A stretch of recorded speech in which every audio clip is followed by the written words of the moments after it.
نحمده ونصلي على رسوله الكريم أما بعد فأعوذ بالله من الشيطان الرجيم بسم الله الرحمن الرحيم رب اشرح لي صدري ويسر لي أمري واحلل عقدة من لساني يفقهوا قولي ربي زدني علما ربي زدني علما ربي زدني علما آمین۔ السلام علیکم ورحمۃ اللہ وبرکاتہ۔ اللہ سبحانہ وتعالی ہم سب کو ہمیشہ ایمان کی بہترین حالت میں رکھے اور اس کے لیے جو بھی کوشش ہم کر رہے ہیں اللہ تعالیٰ سے قبول فرمائے اور ہمارے لیے آسانیاں پیدا فرمائے، آمین۔ تو بسم اللہ کرتے ہیں اللہ تعالیٰ سے بات چیت کی سلسلے کا۔ آیت 138 to 139 میں اللہ سبحانہ وتعالی بتا رہا ہے کہ اس کی بندگی کا رنگ ہی سب سے اچھا ہے۔ بے شک اللہ کے نام سے شروع جو نہایت مہربان اور ہمیشہ رحم فرمانے والا ہے۔ اے مسلمانوں، کہہ دو کہ ہم پر تو اللہ نے اپنا رنگ چڑھا دیا ہے، اور کون ہے جو اللہ سے بہتر رنگ چڑھائے، اور ہم صرف اسی کی عبادت کرتے ہیں، بے شک یا رب العالمین۔ کہہ دو کہ کیا تم ہم سے اللہ کے بارے میں حجت کرتے ہو، حالانکہ وہ ہمارا بھی پروردگار ہے اور تمہارا بھی پروردگار ہے۔ یہ اور بات ہے کہ ہمارے اعمال ہمارے لیے ہیں اور تمہارے اعمال تمہارے لیے، اور ہم نے تو اپنی بندگی اسی کے لیے خالص کر لی ہے۔ بے شک یا رب العالمین تو ہی ہمارا سونا رب ہے۔ یا اللہ ہم تجھ سے دعا کرتے ہیں کہ ہماری ہر محبت تیری محبت کے ذریعے ہو۔ یا رب العالمین ہم خالصتاً تیرے رنگ میں رنگ جائیں، اور ہمیں ایک لمحے کو بھی اپنے سے دور نہ کرنا، آمین۔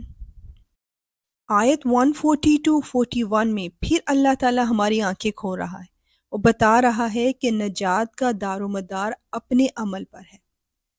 بھلا کیا تم یہ کہتے ہو کہ ابراہیم علیہ السلام، اسماعیل علیہ السلام، اسحاق علیہ السلام، یعقوب علیہ السلام اور ان کی اولادیں یہودی یا نصرانی تھیں؟ اے پیغمبر ان سے کہو کیا تم زیادہ جانتے ہو یا اللہ؟ اور اس شخص سے بڑا ظالم کون ہوگا جو ایسی شہادت کو چھپائے جو اس کے پاس اللہ کی طرف سے پہنچی ہو؟ اور جو کچھ تم کرتے ہو اللہ اس سے بے خبر نہیں ہے، بے شک یا رب العالمین۔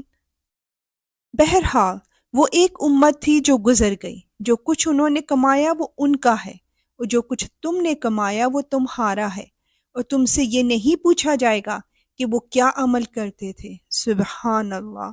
یا رب العالمین تو ہمیں دوسروں کے کردار پر انگلی اٹھانے والے کی بجائے اپنے کردار کو بہتر بنانے والا بنا دے، تاکہ تو ہم سے راضی ہو جائے، آمین۔ آیت 142-143 میں امت مسلمہ کی کٹھن ذمہ داری کے متعلق بتایا جا رہا ہے۔ اب یہ بے وقوف لوگ کہیں گے کہ آخر وہ کیا چیز ہے جس نے ان مسلمانوں کو اس قبیلے سے رخ پھیرنے پر آمادہ کر دیا جس کی طرف وہ منہ کرتے چلے آ رہے تھے؟ آپ کہہ دیجئے کہ مشرق و مغرب سب اللہ ہی کی ہیں، وہ جس کو چاہتا ہے سیدھی راہ کی ہدایت کر دیتا ہے، بے شک۔ اور مسلمانوں اسی طرح تو ہم نے تم کو ایک معتدل امت بنایا ہے تاکہ تم دوسرے لوگوں پر گواہ بنو اور رسول تم پر گواہ بنے، اور جس قبیلے پر تم پہلے کاربند تھے اسے ہم نے کسی اور وجہ سے نہیں بلکہ صرف یہ دیکھنے کے لیے مقرر کیا تھا کہ کون رسول کا حکم مانتا ہے اور کون الٹے پاؤں پھر جاتا ہے۔ اور اس میں شک نہیں کہ یہ بات تھی بڑی مشکل، لیکن ان لوگوں کے لیے ذرا بھی مشکل نہ ہوئی جن کو اللہ نے ہدایت دے دی تھی، اور اللہ تعالیٰ ایسا نہیں کہ تمہارے ایمان کو ضائع کر دے۔ در حقیقت اللہ لوگوں پر بہت شفقت کرنے والا مہربان ہے۔ یہی وہ آیات ہیں جہاں بیت اللہ کی بجائے اب خانہ کعبہ کی طرف رخ کر کے نماز پڑھنے کا حکم دیا گیا تھا، اور بتایا جا رہا ہے کہ جو اللہ کو ماننے والے ہیں ان کے اوپر کوئی حکم باری نہیں ہوتا، جیسا حکم اللہ کا آتا ہے وہ اسے ایز اٹ از کر دیتے ہیں۔ یا رب العالمین تو ہمیں بھی ویسا بنا دے جیسا تو ہمیں دیکھنا چاہتا ہے، جیسا کہ نبی پاک صلی اللہ علیہ وآلہ وسلم ہمیں دیکھ کے اپنا امتی پا کر خوش ہو جائیں۔ یا اللہ ہماری عزتیں رکھ لینا اس دنیا میں بھی اور آخرت میں بھی۔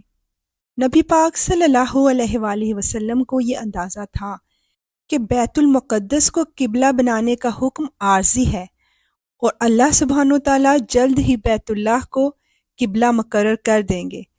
تو آیت 144 to 145 میں تحویل قبلہ کا حکم اور اس پر عمل کا خوبصورت منظر پیش کیا جا رہا ہے۔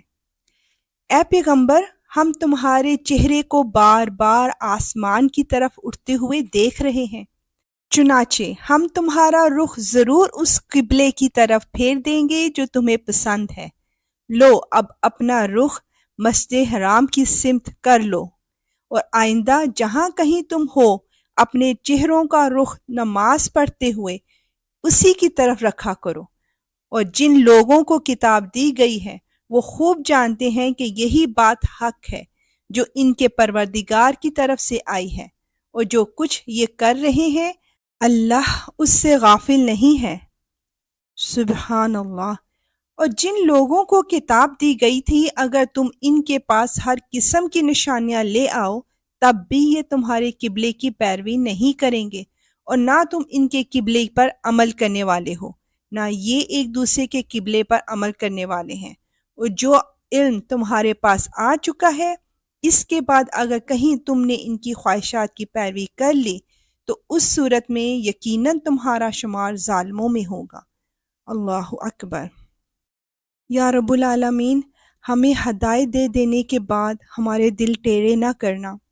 یا اللہ، ہم تیرا شکر ادا کرتے ہیں کہ تو نے ہمیں نبی پاک صلی اللہ علیہ وآلہ وسلم کی امت میں پیدا کیا۔ یا اللہ، تو ہمیں اچھا امتی بننے کی توفیق عطا فرما۔ آمین۔